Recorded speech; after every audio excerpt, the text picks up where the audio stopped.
सिंचनाचं वगैरे जे काही काम चालतं आतापर्यंत करत आलेलं आहात तुम्ही, तर त्याची तुम्हाला कोणाकडून प्रेरणा मिळाली आणि ते काम कसं होतं?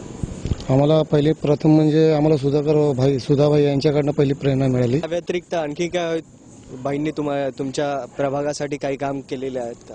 खूप काही कामं केलेली आहेत. रस्तेचं कामं झालेले आहेत. त्याच्यानंतरला लाईटचे पोल आहेत ते झालेले आहेत. आणि सगळ्यात मोठी गोष्ट म्हणजे गावामध्ये त्यावेळी पाणी नव्हतं.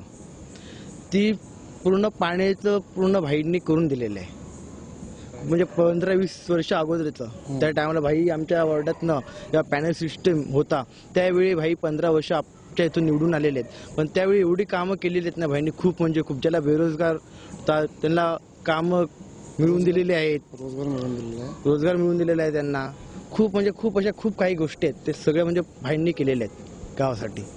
म्हणजे बाईंनी याआधी 20 वर्षाआधी जे काम केलेलं आहे, तुम्ही म्हणतात की जसं काही 20 वर्षाआधी त्यांनी पाईपलाईन टाकून दिली, म्हणजे त्यांनी पुढच्या 50 ते 100 वर्षाचा विचार करूनच दिलेला आहे. आणि आमचं एक छोटंसं मंदिर होतं जीवदानी देवीचं. ते असं छोटंसं, त्याला छत नव्हती, काय नव्हतं.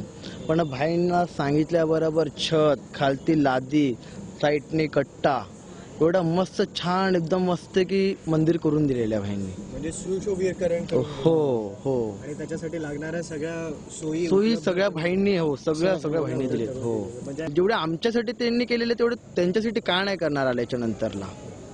आणि आमच्या गावात आपलाच प्रभाग. हो. आणि आमच्या इथं आता जिम्नॅशियम नाही. आम्ही भाईंना जिम्नॅशियमचा मुद्दा टाकलाय. भाई बोलले आचारसंहिता संपल्या तुमचं जिम्नॅशियमचं बांधकाम चालू करायचं आहे, म्हणजे जिम्नॅशियम उभारणार. जर आपल्याला आपल्या प्रभागाचा ओवळा माजिवडा मतदारसंघाचा जर विकास हवा आहे तर सुधाभाईंना साथ देऊया आणि आपला महाराष्ट्राचा विकास घडवूया.